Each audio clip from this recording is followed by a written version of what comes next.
Welcome students. Today we shall start nervous system session 5. Today we shall learn about peripheral nervous system, autonomic nervous system and reflex action. See the picture, peripheral nervous system.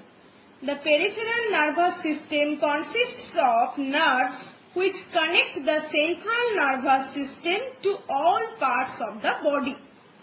The peripheral nervous system is divided into somatic nervous system and autonomic nervous system.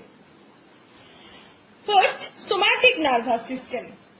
It consists of two sets of nerves, cranial nerves and spinal nerves. First, cranial nerves. Cranial nerves emerge from the brain. There are 12 pairs of cranial nerves, some of which are sensory, like the olfactory for nose, the optic for eyes and auditory for ears. Motor nerves like the ones going to the eye muscles and mixed nerves like those going to and coming from the face and tongue. See here. Now, spinal nerves. There are 31 pairs of spinal nerves which arise from the spinal cord. A typical spinal nerve is a mixed nerve. Each pair of nerves consists of a sensory nerve that carries messages from sensory organs such as skin to the brain or spinal cord. In reverse, there is a motor nerve that brings order from the brain or spinal cord to effector organs such as glands and muscles. It involves both voluntary and involuntary activity. You see here, spinal nerves. Spinal nerves arise from the spinal cord. There are 31 pairs of spinal nerves. Cranial nerves. Cranial nerves arise from the brain. There are 12 pairs of cranial nerves. Now, autonomic nervous system. Autonomic nervous system. The autonomic nervous system, it consists of a pair of chains of ganglia or a mass of nerve cells and nerves which control certain vital functions of the body like the heartbeat, respiratory movements and peristalsis. See, autonomic nervous system. The autonomic nervous system consists of a pair of chain of nerves and ganglia found on either side of the backbone. This system controls the involuntary activities of the internal organs. It operates through two systems, the sympathetic and parasympathetic systems, which are antagonistic or opposite in their actions. Here, for example, in times of fear, the sympathetic nervous system dilates the pupil of the eyes, constricts the vessels of the skin and accelerates the heartbeat. The parasympathetic nervous system is responsible for the constriction of the pupil of the eyes, dilation of blood vessels and slowing down of the heartbeat. Antagonistic or opposite in their actions. Pupil of the eyes. Pupil means opening from where light enters the eye. Pupil of the eyes. Now, the nervous system acts in two ways. The actions or responses being voluntary, means performed consciously, and involuntary, performed unconsciously. Voluntary, performed consciously. Involuntary, performed unconsciously. First, voluntary actions. Voluntary actions occurring knowingly.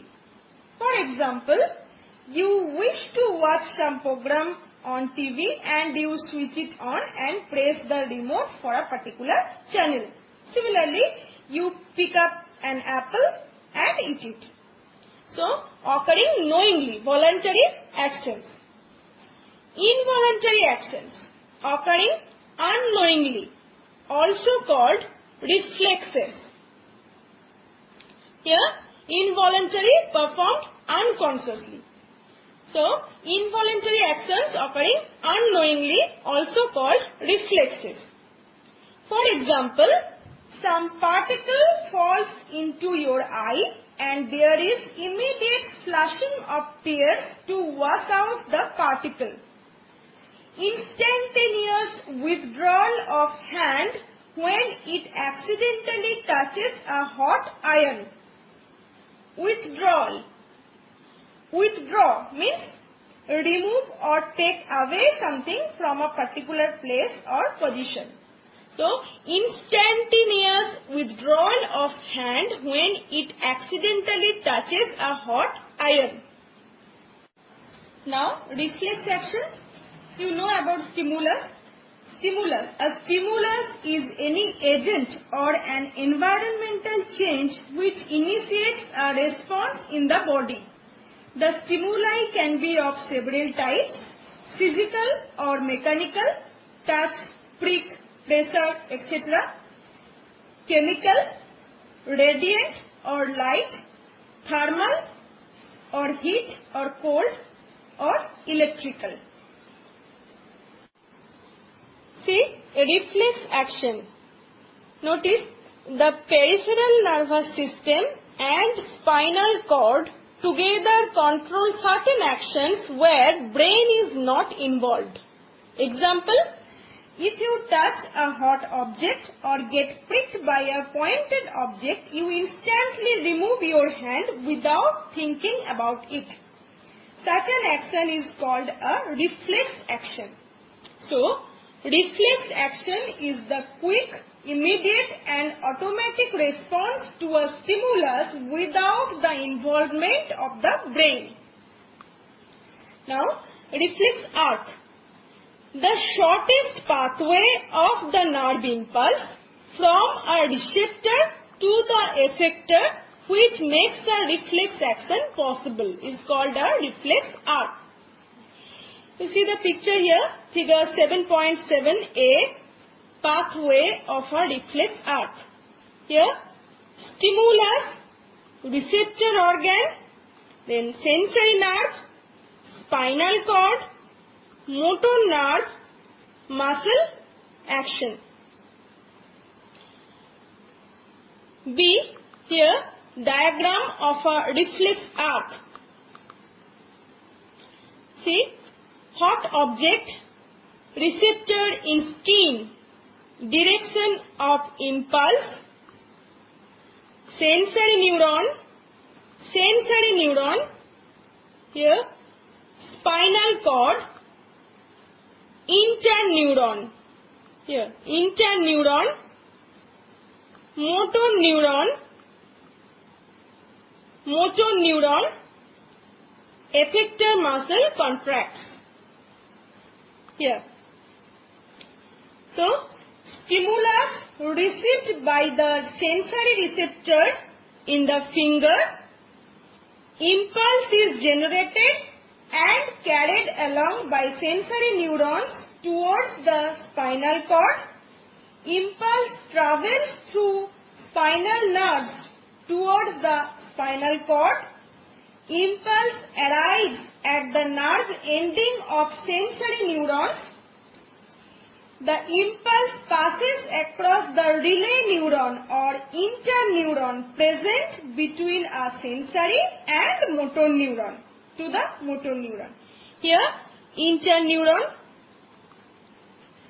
The impulse passes across the relay neuron to the motor neuron.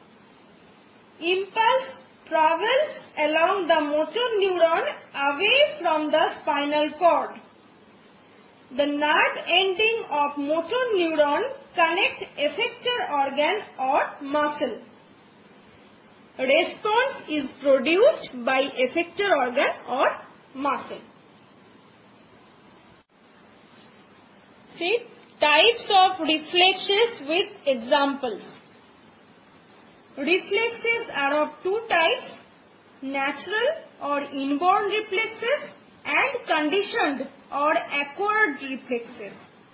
First, natural or inborn reflexes. Natural or inborn reflex is one in which no previous experience or learning is required. No previous experience or learning is required. These reflexes are inborn, that is inherited from the parents. Example: blinking and watering of eyes, coughing, sneezing, vomiting. These are protective reflexes. Salivation when hungry, swallowing, peristalsis provide functional efficiency. Now, conditioned or acquired reflex. Conditioned or acquired reflex is one which develops during the lifetime due to experience or learning. Some examples of conditioned reflexes are watering of mouth or salivation at the sight of a favorite or tasty food. Here, as an acquired reflex, salivation occurs because our brain remembers the taste of the food due to a previous experience. So, another example, typing on the keyboard of a computer, playing a musical instrument, conditioned or acquired reflex.